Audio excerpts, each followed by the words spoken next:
Hablando de qué manera, bueno, lo venimos contando ya hace años esto. El salario termina sepultado por la inflación, ¿no? En el último tiempo. El gobierno le quiere poner un techo del 40% a las paritarias. Para los gremios esto tendría que ser más un piso que un tope. Y los bancarios encontraron una salida a esta discusión negociando bonos de hasta 30 lucas y pateando la discusión salarial hacia adelante. Sergio Palazzo es titular del gremio bancario. ¿Qué tal, Sergio? Jorge Granata, ¿cómo va? Hola, Jorge, un gusto saludarte, saludo a todos en el estudio y a tu audiencia, por supuesto. También para mí. Escúchame, ¿cómo es esta historia? Nosotros, nuestra paritaria finalizó en el mes de diciembre, habíamos alcanzado un 51% de incremento, algunas décimas encima de la inflación, y un bono que arrancaba en 100.000 pesos hasta casi 300 de acuerdo a la categoría de los trabajadores por el día del bancario. Y teníamos que empezar la discusión para la paritaria 2022. Es habitual en nosotros encontrar una suma puente o un adelanto de paritaria, a veces lo hacemos porcentual, a veces suma fija, y correr la discusión al mes de marzo. ¿Por qué? Y porque siempre los números de la economía están un poco más estabilizados después de 2-3 meses de andar la economía, ¿no? Así que ahí se encontró una salida, lo charlamos con las cámaras empresarias, la Cámara de Bancos Públicos también prestó su conformidad, y es un adelanto de 14.500 pesos en el rango salarial más inferior y hasta 30.000 en los rangos más grandes, y en marzo, cuando lleguemos a un porcentaje definitivo, bueno, esas sumas serán absorbidas y se aplicará el porcentaje que se acuerde. Así que es una mecánica normal y habitual, y lo que sí nos pone obviamente en un piso más que interesante para discutir ese trimestre, ¿no? Si es que el acuerdo tuviera distintos pagos. Hace un rato hablábamos con el secretario general de los laburantes del neumático. Sí, bueno, estás al tanto de lo que pasó en Bristol. ¿Qué pensás vos con respecto a tu gremio y una solución de ese tipo? Bueno, yo la tengo a eso. Bancario es el único sindicato que lo tiene, no por empresa, sino a nivel de su convenio colectivo. En el 2013, nosotros con las cámaras empresarias alcanzamos un acuerdo vinculado a la participación de la ganancia de los trabajadores del sistema financiero. Nosotros ya lo cobramos a eso, pero nada más que nosotros no lo cobramos en una empresa, sino lo cobran la totalidad de los trabajadores de la Argentina. Se estableció un criterio que era determinar el ROE promedio, es decir, la rentabilidad promedio de las instituciones financieras, y en función de eso se hizo una ecuación matemática, técnica, por rangos salariales y de acuerdo al porcentaje de rentabilidad que tenían las empresas. Así que nosotros lo venimos percibiendo y es parte, además de lo que arreglamos salarialmente, eso se va actualizando todos los años de acuerdo al nivel de rentabilidad de las entidades financieras. O sea, es el único sindicato, creo, que lo tiene institucionalizado como convenio para todos sus trabajadores de todas las entidades financieras. Cecilia. Sí, Cecilia Bufflet. Sergio, te pregunto primero algo en función de esto que decías recién. ¿Y lo han cobrado en los últimos años? Sí, en el mes, todos los meses, indefectiblemente, porque nosotros ¿qué hicimos? La suma anual decidimos cuantificarla en 12 veces para que también nos ayudara a morigerar el impacto de ganancia. Entonces, lo que debía cobrarse a fin de año se cobra mes a mes, tomando un promedio de los últimos 6 meses de la rentabilidad de los bancos, promedio, ¿no?, del sistema. Insólito. Y en el mes de septiembre del año pasado, septiembre creo que fue el único mes que no se percibió, porque veníamos de un semestre, porque se toma un promedio de un semestre, en donde la rentabilidad había dado negativa, justo calzó ese mes. Fue el único mes desde que lo tenemos a este beneficio que no se cobró, pero se sigue cobrando, lo seguimos cobrando en la actualidad. Sergio, el gobierno está pensando en el Consejo del Salario Mínimo Vital y Móvil para marzo con un aumento del 40%, y empieza a circular esa referencia como un piso para las primeras negociaciones paritarias de este año de los aumentos. ¿Qué pensás de un 40% de aumento para las paritarias de este año? Mira, todos los gobiernos, el que pasó, todos tratan de imponer una pauta salarial o un criterio de pauta, y después la realidad te dice que esa pauta sirve o no sirve. El secreto de una negociación salarial, más allá del porcentaje, que tiene que ser alto, que tiene que ser que los trabajadores le vayan ganando a la inflación todos los meses si es posible, tiene más que ver con que las revisiones permitan el ajuste del salario en caso de que quede por debajo de la inflación. Ha sido siempre estrategia de negociación de la bancaria, y mal no nos ha ido, porque muchas veces en algunos gobiernos o en algunos años hemos visto que otras actividades han perdido y los bancarios no.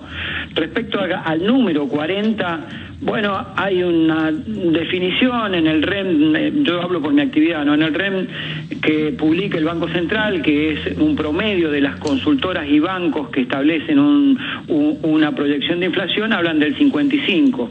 El ministro habla del 40, habrá que buscar algún número intermedio con las cláusulas de revisión que correspondan, ¿no? En mi caso, porque en el REM los que mandan la información son los bancos, entonces si ellos dicen que la inflación va a ser 49,50, bueno, que nos paguen sobre la base de eso. Jessica. ¿Cómo le va, Palazzo? Jessica Bosisoy. Como diputado, ¿usted va a votar a favor del acuerdo con el Fondo Monetario Internacional? Mira, hasta ahora no está la letra chica del acuerdo. Cuando la esté yo te puedo dar una opinión formada. Sí te puedo decir respecto a los trazos que ha expresado el ministro de Economía, y en sus trazos habla de que no hay una reforma previsional, que no hay una reforma laboral y que no hay ajustes. Si esto está cristalizado en la letra chica, avanzaremos en la aprobación. Sí hay, dentro de las declaraciones que él hizo, hay algunas dudas que hay que preguntarle y se le preguntarán en el bloque cuando vaya, o particularmente se las preguntaré, y tiene que ver con que si va a haber una disminución del déficit fiscal sin afectar el nivel de gasto, quiere decir que esa disminución tiene que ver con el crecimiento de la economía. ¿Qué instrumento fiscal vamos a poner a disposición del Estado para el caso que el crecimiento de la economía no sea ese? Porque si no. Pero Palazzo, ¿qué opina de la decisión de Máximo Kirchner de dinamitar un poco el acuerdo y de correrse? Yo lo comprendo. A mí primero quiero decir que Máximo me parece un dirigente que ha trabajado muy bien en el Congreso estos 2 años y que ha obtenido muchas leyes favorables. Entiendo su decisión. Néstor Kirchner, su padre y iniciador de este movimiento político que hoy es el Frente de Todos, fue quien desalojó al Fondo Monetario pagándole en su momento, y entiendo que debe ser difícil acompañar el acuerdo con el Fondo Monetario del préstamo más grande que dio en la historia del Fondo Monetario. Usted habló. Él también ha explicado que difería en la estrategia, y esperemos que en la letra chica esas dudas que él tenía puedan ser salvadas, soslayadas, y ojalá pueda acompañar el proyecto. El tema de la letra chica ya a esta altura parece, digamos, una excusa, porque la oposición o un sector ha dicho que como concepto general va a acompañar, porque si no la alternativa es el default, con lo cual igual lo que le iba a preguntar es, Cristina, pues usted tiene una buena relación, si usted hay mora sí. Bueno, y después está bien, pero la situación es que no paga una cuota, no llega a un acuerdo antes y no la paga eso tiene consecuencias, sí. Sí. Bueno, a mí, mirá, respecto a la posición de la oposición, por ahí sería impropio que yo lo haga, opinar, pero bueno, me parece bien que acompañen algunos sectores, porque son los que generaron los vencimientos que son impagables en la actualidad, porque también cuando se firmó el acuerdo en aquel entonces debía preverse que era impagable esta cantidad de dinero en estos 2 primeros años que había que pagarlo, así que si ellos fueron responsables de ese acuerdo que era impagable, no me parece mal que acompañen, ¿no? ¿Habló con Cristina en los últimos días, Palazzo? Adelantándonos en un poroteo de votos que no sabemos cómo va a terminar. Yo vengo a hablar con el presidente del bloque del Frente de Todo en este momento, y él me dice que no da ningún voto por perdido, así que esperaremos, y cuando tengamos el acuerdo podremos opinar, y no es excusa, sino que la verdad que opinar sobre algo que no tengo la letra chica es difícil, como es difícil para ustedes, que a lo mejor emiten una opinión y generan opinión sobre algo que no conocen. Pero Máximo opinó sin tener la letra chica, porque en kirchnerismo lo que ven es que, no les está gustando el marco general del acuerdo. Sí, él dijo que tenía diferencias en la estrategia y en la finalización de esa negociación. Por eso digo, cuando vos llegás a un entendimiento general y después empezás a particularizar cada uno de los puntos del acuerdo. Quizá en la particularización encuentre satisfacción a las dudas o a las críticas que tenía. igual son espacios diversos, yo no me asustan esas diferencias porque tanto de un lado como del otro son coaliciones, ¿no? Tanto oficialismo como oposición, y fíjate que también en la oposición también tienen diferencias, el ala dura o los halcones, como se denominan, del espacio Juntos por el Cambio, no quieren acordar, Elisa Carrillo quiere acordar, Gerardo Morales quiere acordar.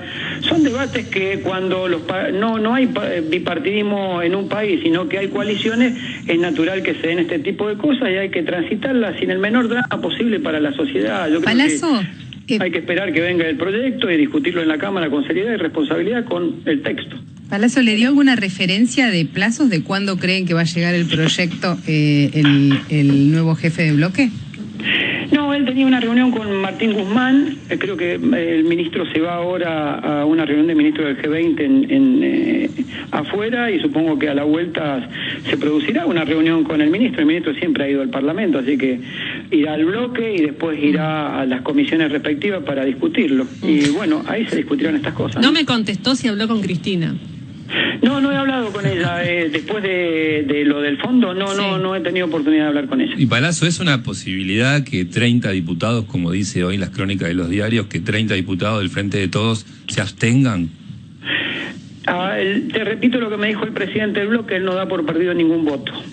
Él es el que está hablando con todos los legisladores y es un diputado muy serio, muy responsable, que se ha tomado el trabajo de llamarnos uno por uno y hoy me habló conmigo y me dijo que él no daba por perdido ningún voto, así que... Pero está paliando, está juntando los votos, entonces quiere decir eso, que ustedes están un poco ariscos y el jefe de bloque está tratando de juntar los votos. Tuya, que no sé de qué base sustento tiene, yo te digo que ni está paliando ni que nosotros estamos ariscos, te digo simplemente que nos está llamando a todos para establecer un vínculo, una comunicación, y que lo que sí me dice él es que ha encontrado muy buena recepción en un gran número de legisladores, así que bueno, será que aquellos que tienen algún tipo de diferencia, que es normal y habitual en una coalición, puedan tener las satisfacciones y las respuestas que requieren, y si no, bueno, tendrán una opinión distinta, no es una cuestión que preocupe, ¿no? Gracias, Sergio, por la comunicación. Sergio Palazzo, quien hablaba, titular del gremio bancario. Son las 10:42.